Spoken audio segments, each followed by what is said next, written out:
नमस्कार,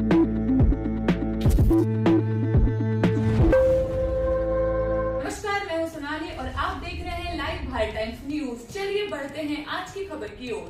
कांग्रेस बीजेपी दोनों संविधान विरोधी। रविवार को मिशन एकता पार्टी के राष्ट्रीय अध्यक्ष कांता आलूटिया व ग्लोबल रिपब्लिकन पार्टी के राष्ट्रीय अध्यक्ष एवं बाबा साहब डॉक्टर भीमराव अंबेडकर के पौत्र भीमराव यशवंत अंबेडकर ने रोहतक में कांता आलूटिया के निवास स्थान पर पत्रकार वार्ता की और आरोप लगाया है कि देश की आज़ादी के 77 वर्षों बाद भी कांग्रेस बीजेपी सरकारों ने बाबा साहब द्वारा बनाए गए संविधान को लागू नहीं किया। दोनों नेताओं ने आरोप लगाया है कि राहुल गांधी संविधान हाथ में लेकर दलित हितैषी होने का दावा करते हैं, लेकिन हरियाणा में जब कांग्रेस सरकार थी तब कांग्रेस के मुख्यमंत्री के आदेश पर संविधान निर्माता का अपमान किया गया।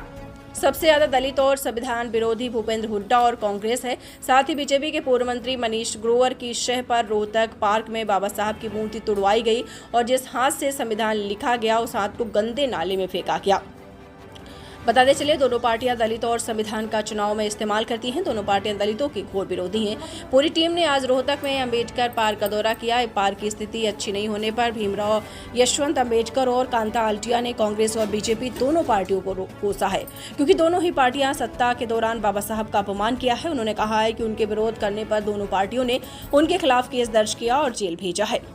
बताते चले इसमें 6 लाख रुपए कीमत की बाबा साहब की पीतल की मूर्ति लगवाई, जिसे बीजेपी की सरकार ने तोड़वा कर नाले में फेंक दिया। उन्होंने कहा कि विधानसभा चुनाव के लिए हरियाणा में कांग्रेस बीजेपी के खिलाफ तीसरा मोर्चा हरियाणा महागठबंधन मोर्चा बनाया है, जिसके चेयरमैन बाबा साहब के पोते डॉक्टर भीमराव अंबेडकर होंगे। उनके कहा है उन्होंने कि समान विचारधारा वाले सभी संगठन और पार्टियां इस मोर्चे में शामिल होकर आगामी विधानसभा चुनाव लड़ेंगे। इस अवसर पर कृष्ण माजरा, ओपी बिंदल, मनोज कुमार, राज्यपाल प्रजापति, राजेश महदिया उपस्थित रहे। और जो जन समर्थन मिल रहा है उसके आधार पर मैं कह सकता हूँ लोग मन बना चुके छत्तीसगढ़ की आने वाली सरकार कांग्रेस पार्टी। हरियाणा मांगे हिसाब की यात्रा चल रही है सर, कुछ हिसाब मिला है अभी तक? इन्हें किया ही कुछ नहीं।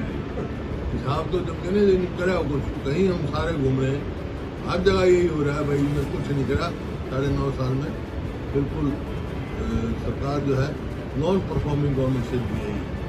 स्कूल बंद करने का काम किया इन्होंने, 4800 स्कूल बंद कर दिए।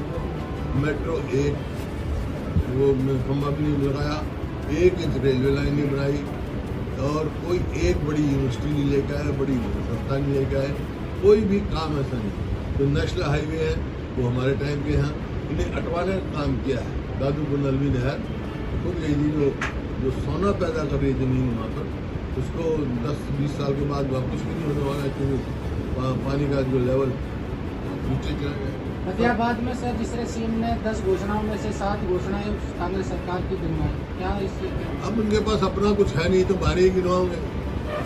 कुछ अपना हो, मैं तो कहा है बार बार इनको भाई एक कोई काम बता दो कि हमने ये किया है, 1 यूनिट बिजली पैदा करी हो, 1 मेट्रो बनाई हो, 1 इंच हमने 81 किलोमीटर मेट्रो बनाई, 250 किलोमीटर रेलवे लाइन या उसको बनाई या मंजूर कराया और 4 थर्मल पावर प्लांट लगाए, 1 न्यूक्लियर पावर प्लांट लगाया।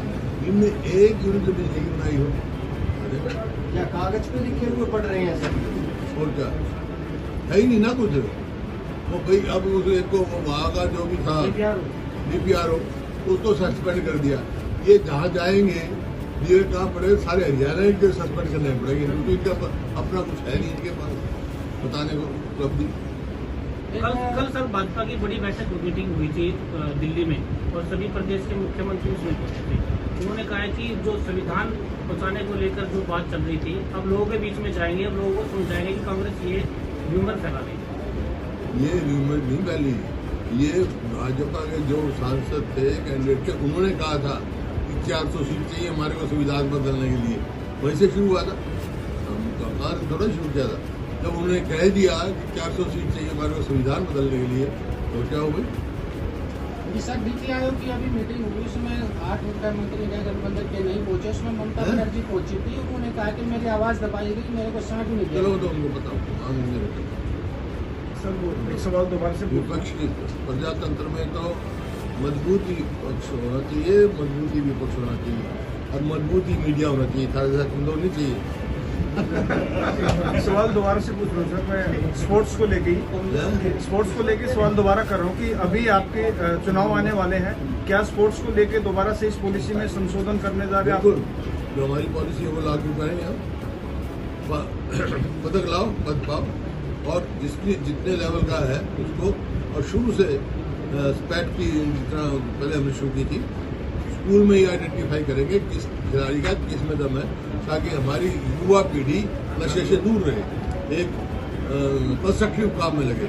अब इन्होंने तो, हमने तो खिलाड़ी बनाए, इनने नशेड़ी बना दिए।